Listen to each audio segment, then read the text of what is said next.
प्रत्येक बीज के अंदर इतना सामर्थ्य होता है, लेकिन उसके लिए वातावरण चाहिए, खाद चाहिए, पानी चाहिए और उसका समर्पण टूट जाना चाहिए। जब तक वो टूटेगा नहीं तब तक अंकुर नहीं फूट पाएगा, और जब वो टूट जाएगा तभी उसके अंदर अंकुर फूट आएगा। यही उस चेतना, जब तक हम अपने अहंकार को नहीं तोड़ेंगे तब तक उस परमात्मा तक नहीं पहुंच सकते। जब वो अहंकार भंग हो जाएगा तभी उस परम प्रकाश की ओर कदम बढ़ेगा और वहां से अगला रास्ता, अगली दिशा शुरू हो जाएगी। लेकिन टूटना तो पड़ेगा ही। कितना हम बचा करके रखेंगे, जितना हम संभालने की कोशिश करेंगे, जितना बचाने की कोशिश करेंगे, उतना ही उस चेतना से दूर हटते चले जाएंगे, और जितना उसको समर्पण करते चले जाएंगे उतना ही ऊंचे उठते चले जाएंगे। ये प्रकृति का नियम है, ये उस परमात्मा की प्राप्ति का रास्ता है। जब वासना के अंदर जीव भोग करता है तो बड़ा आनंद लेते हैं लोग, फंस जाते हैं, लेकिन नहीं समझ पाते कि ये आनंद उस वासना का नहीं है जो एक पल के लिए हुआ है।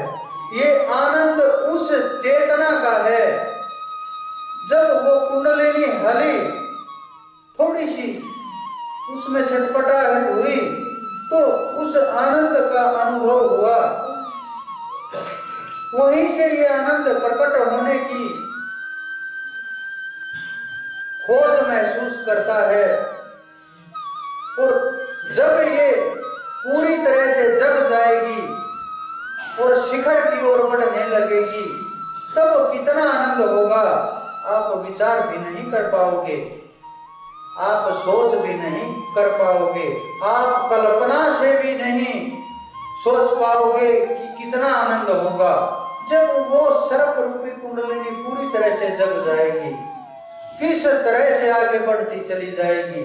इस 6 फुट के शरीर के अंदर भी 3 फुट दूर ही उस परमात्मा का वास है, लेकिन खोजने वाले, पहुंचने वाले लाखों अरबों करोड़ों कोस दूर बताते हैं। बड़ा आश्चर्य होता है मुझे बहुत बार, जो अपने को बहुत बड़े बड़े महात्मा मानते हैं, बहुत आश्चर्य होता है किस तरह से जीवों को गलत दिशा दे रहे हैं, कहाँ भटकाव की ओर ले जा रहे हैं, कहाँ इस मार्ग से दूर ले जा रहे हैं, कहाँ उल्टा भाग रहे हैं।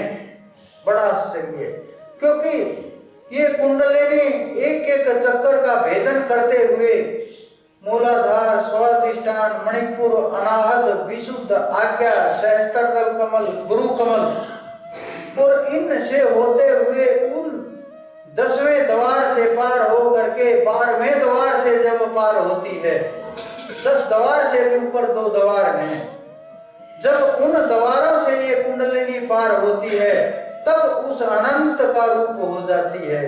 यही जीव शिव का रूप हो जाता है, परम चेतना की प्राप्ति होने लगती है, एक एक अनुभव अलग अलग होने लगता है। लेकिन भय, ये शरीर छूटने का भय, कहीं प्राण न निकल जाएं, इस थोड़े से भय के अंदर हम इतना खो देते हैं जिसका कभी भरपाई ही नहीं हो सकती। इतना खो देते हैं, विचार भी नहीं आता, केवल थोड़े से भय के कारण, केवल प्राणों के मोह के अंदर फंस करके वहां जाने से घबराने लगते हैं, और इस परमात्मा के तत्व को केवल बातचीत का माध्यम बना करके और ये मान बैठे कि यही परमात्मा है। जिस प्रकार से एक अंधा बार बार प्रकाश की बातें सुन करके और उसी तरह से बोलने लगता है जैसे दूसरा व्यक्ति कहता है, और प्रकाश का बड़ा अच्छी तरह से वर्णन करने लगता है। क्यों? क्योंकि उनके कान तो सुन रहे हैं, बड़े बड़े संत महात्माओं की बातें सुन रहे हैं, संसार की वस्तुओं को देख तो नहीं पा रहा है लेकिन सुन जरूर पा रहा है। उन्हीं का वर्णन करने लगता है और बहुत लोग कहने लगते हैं बहुत बड़ा ज्ञानी है ये, बहुत जानकार है, बहुत बुद्धिजीवी है, उस ब्रह्म ज्ञान को इसने प्राप्त कर लिया है, उस ब्रह्म तत्व का पूर्ण ज्ञान हो चुका है। लेकिन हम थोड़ा सा इस संसार के हट करके बातें करते हैं। मैं ये मानता हूं कि किसी को आज तक पूर्ण ज्ञान हुआ ही नहीं, चाहे स्वयं राम ही क्यों न हुए, चाहे स्वयं श्री कृष्ण ही क्यों न हुए, वो मेरे गुरु हैं, श्रेष्ठ हैं, 16 कला अवतार हैं, थे नहीं कहूंगा, हैं कहूंगा, क्योंकि वो हर समय हर जीव के अंदर विराजमान रहते हैं। जब वो थे हो जाएंगे तो संसार के अंदर प्रलय आ जाएगी, कोई बोलने वाला नहीं होगा, न कोई कहने वाला होगा, न कोई सुनने वाला होगा। तो वो भी, मैं ये नहीं कहूंगा कि उनको भी पूर्ण ज्ञान था, असंभव, ये बिल्कुल असंभव बात होगी अगर मैं ये बोलूंगा कि पूर्ण ज्ञान था। कारण आप इतने विचार एकदम से आपके मस्तिष्क के अंदर घूम गए, इतना गहराई तक सोचते चले गए, इतना खोज करने लगे, लेकिन खोज नहीं कर पाओगे आप, क्योंकि मैं जहां जा करके बोल रहा हूं, जहां खड़ा होकर के जिस तल से जिस भाषा में बोल रहा हूं, बड़े बड़े योगी भी बड़ी मुश्किल से पहुंच पाते हैं, बड़े बड़े योगी भी बड़ी मुश्किल से उस तत्व का दिग्दर्शन और अनुभव कर सकते हैं, क्योंकि पूर्ण ज्ञान बुद्धि का विषय नहीं रहता, पूर्ण ज्ञान विचारों का विषय नहीं रहता, पूर्ण ज्ञान शब्दों का विषय नहीं रहता, पूर्ण ज्ञान आत्मा का विषय हो जाता है। जिस प्रकार से सागर की गहराई का अनुभव किया जा सकता है, मापी नहीं जा सकती, कहीं कितना गहरा है, कहीं कितना गहरा है, सागर के अंदर जल नहीं मापा जा सकता। लेकिन बड़ा आश्चर्य है, सागर का जल भी आप माप लोगे, रेत के कणों को भी आप गिन सकते हो, सागर की झालों को भी गिन सकते हो, पूरी प्रकृति के वृक्षों, पेड़ पौधों और जीवों की भी गिनती कर सकते हो। लेकिन जिसको आप पूर्ण कहते हो, यहां से तो शुरुआत भी नहीं उसकी,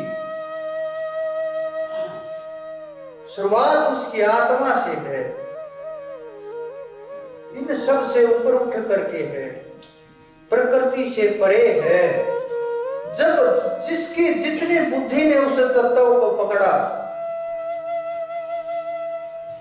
वेदों के ऋषि हुए, उपनिषदों के हुए, ग्रंथ लिखे गए, भागवत लिखी गई, भिन्न भिन्न संतों ने अपने विचार प्रकट किए, लेकिन किसी संत ने ये नहीं कहा कि बस इतना ही है। समय भगवान श्री कृष्ण ने भी नहीं कहा कि बस इतना ही है।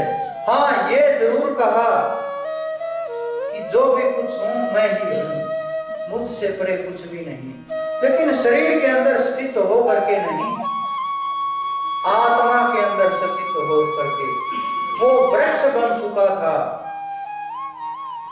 आप भी वही वृक्ष बन सकते हैं,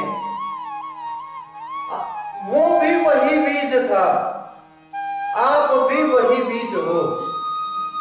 वो बिल्कुल टूटता चला गया और इतना विशाल वृक्ष हो गया कि सब कुछ उसकी छाया के अंदर समा गया। सारी प्रकृति, वातावरण, जलवायु, लोक परलोक सब कुछ उसके अंदर समाता चला गया, लेकिन हम टूटने से डरते हैं। ये भय हमें नहीं टूटने दे रहा, ये भय हमें रोके हुए है। जब तक ये भय रोके हुए है तब तक नहीं हो सकता।